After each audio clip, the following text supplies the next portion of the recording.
If you thought the end of 2025 was a big time for streaming, January 2026 is gonna prove you wrong. We have massive reunions with A-list actors, we have a return to Westeros with a Game of Thrones prequel, and we have a new action blockbuster that I'm actually really looking forward to.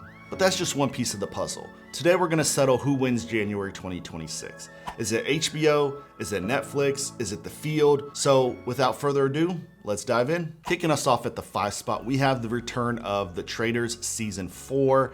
This is a reality show hosted by Alan Cumming, set in a Scottish castle, full of reality stars, actors, and everyday people competing to try and root out who the traitors are among them. It's psychological, it's dramatic, it's funny, it's silly. I am not the biggest fan of reality shows, but I really found this to be intriguing and fun because even if you don't know all the people involved, which I do not, it is fun to find the people you really like and relate to and root for them.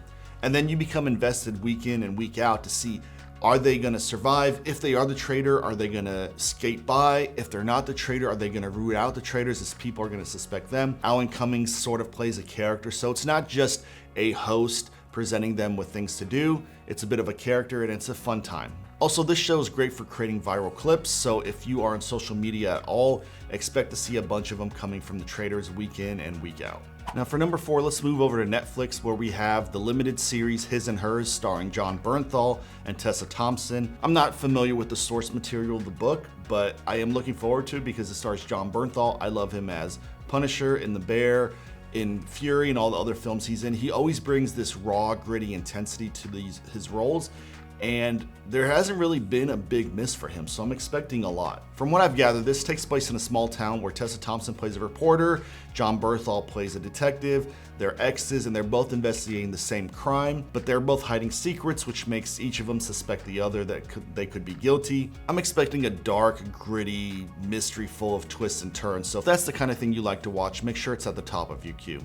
Now for number 3, over on HBO Max, we have a big one for fantasy fans. We're finally going back to the Game of Thrones universe with a prequel set 100 years before Game of Thrones in A Night of the Seven Kingdoms. Now I'm not someone who is familiar with the lore of the show or the books. I never read the books, so I'm going into this a bit blind, but I think that's the best way to do it because I'm looking to be entertained, thrilled, and see what happens and be surprised. Now from what I've read, this is a much more grounded series. It's not going to be spanning empires like House of the Dragon or Game of Thrones was. There's not going to be a ton of CGI dragons flying around and things like that. So this is going to be a much more grounded show about a knight named Dunk and his squire named Egg as they go through the kingdoms on their adventures together. Now, while I enjoy the conspiracies of kingdoms and monarchs and kings and queens plotting against each other, I'm looking forward to see a much more grounded show and maybe a more localized show where we follow the same character throughout each episode and don't break apart so much like we did in Game of Thrones and House of the Dragon.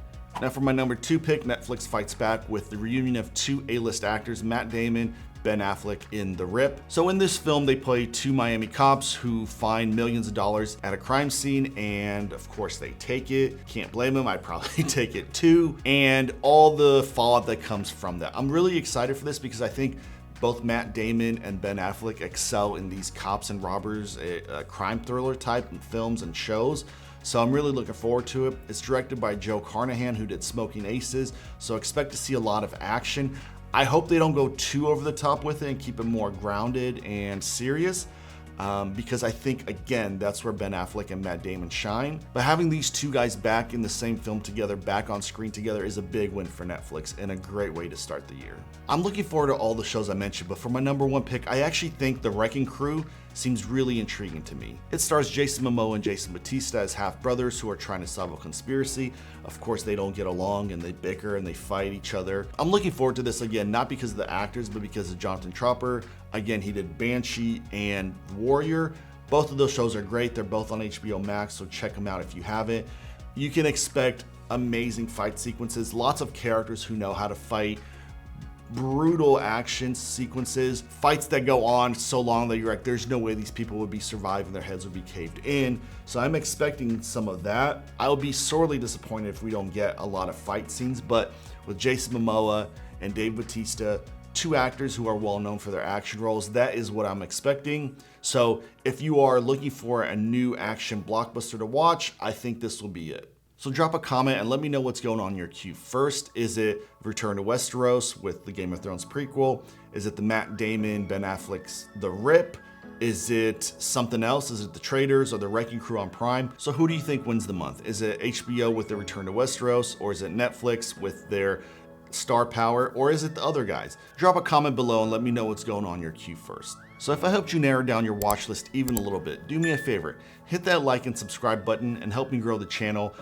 Looking forward to bringing you a lot more content this year. So until then, stop scrolling, start watching.